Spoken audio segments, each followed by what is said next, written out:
which sites I want to be big, you probably want a big sterile site such that, effectively it's it's almost as a big vacuum. And again, on liquids, it's another thing that, again, margins can vary dramatically. And if you've got, again, it's almost like the chemical industry that, bigger, again, there is too big.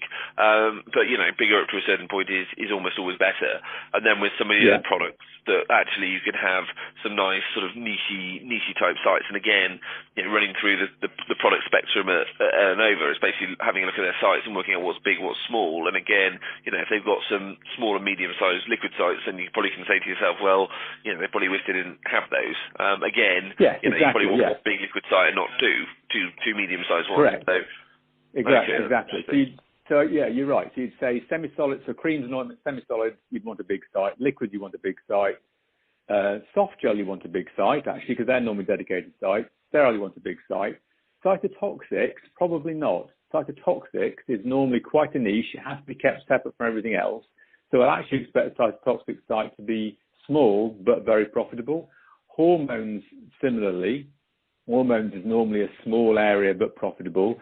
Beta-lactams, I don't know what access you get to their P&L, but it'd be interesting to look at beta-lactams because they're now old and may not be profitable, and maybe they should exit beta-lactams. But if they're doing well and they're profitable, then great. If they're not, they're probably not going to win any new business in beta-lactams. So that's one specifically they should be thinking about, whether either it's good and they carry on or they just exit completely.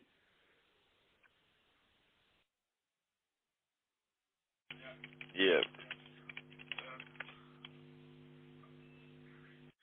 Yeah, it's sometimes quite hard though to, I guess, interpret because, again, we see the management accounts, we don't get the full split outs.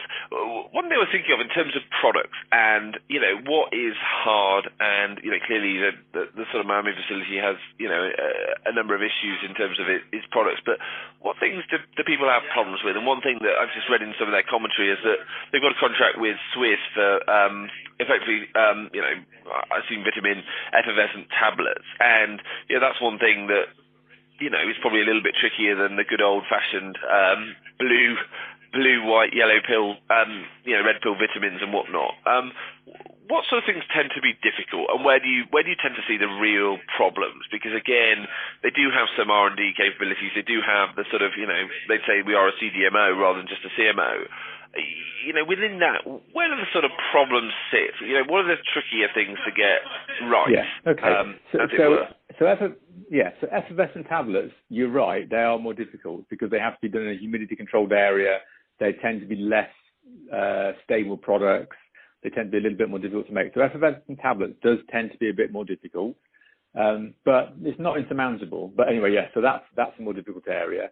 Liquids is simple. Liquids, you normally get no issues. It's just a case of getting it out and banging it through. Standard tablets, normally you don't get very many issues. Soft gel is challenging. So soft gel tends to be challenging because you get variations in the gelatin that's used on the soft gel shell.